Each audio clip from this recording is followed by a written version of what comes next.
আসসালামু আলাইকুম। আজকে আমি কথা বলবো প্রেসবায়োপিয়া নিয়ে। প্রেসবায়োপিয়া একটি বয়সজনিত সমস্যা। আমাদের বয়স যখন আপ টু 40 বা 40 এর উপরে হয়ে যায়, তখন ধীরে ধীরে আমাদের যে লেন্স, আল্লাহ তাআলা যে আমাদের চোখের ভিতরে লেন্স দিয়ে দিছে, লেন্স তার নমনীয়তা হারায়। ধীরে ধীরে এটা শক্ত এবং ঘোলাটে হয়ে যায়।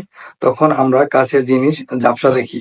আর এটাকে প্রেসবায়োপিয়া বলে। প্রেসবায়োপিয়ার প্রধান লক্ষণ কাছের জিনিস যেমন বই, মোবাইল স্ক্রিন এগুলা ঝাপসা দেখা, কাছের বস্তু দূরে নিয়ে পড়ার চেষ্টা করা এবং দীর্ঘ সময় ধরে বই বা মোবাইল ইউজ করলে চোখের মধ্যে চাপ এবং মাথা ব্যথা অনুভব করা।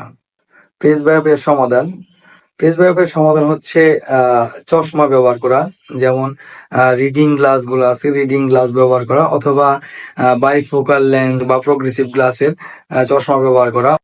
আবার অনেক অনেক সময় লেন্স ট্রান্সপ্লান্টের মাধ্যমে এটা ঠিক করা যায়। এখন প্রশ্ন হলো, প্রেসবায়োপিয়া কি প্রতিরোধ করা যায়? তাহলে উত্তর হবে না। যে আমাদের বয়স বাড়ার সাথে সাথে আমাদের যে ফিজিক্যাল চেঞ্জ, ঠিক সেরকম আমাদের বয়স বাড়ার সাথে সাথে চোখের কিছু পরিবর্তন আসে।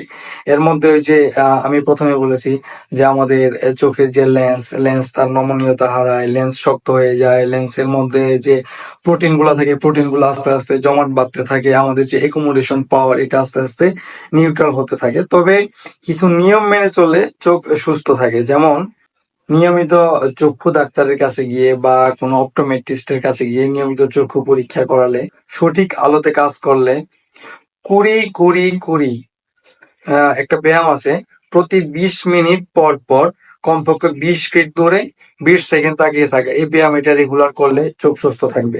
পুষ্টিকর খাবার খাওয়া, পুষ্টিকর খাবারের মধ্যে যেমন আছে ভিটামিন জাতীয়, ভিটামিন এ, বি, সি এবং ওমেগা এবং ফ্যাটি অ্যাসিড জাতীয় খাবার খাওয়া, এবং ইউভি প্রোটেক্টেড যে চশমাগুলা বা যে গ্লাসগুলা, এগুলা চোখের স্বাস্থ্যের জন্য খুব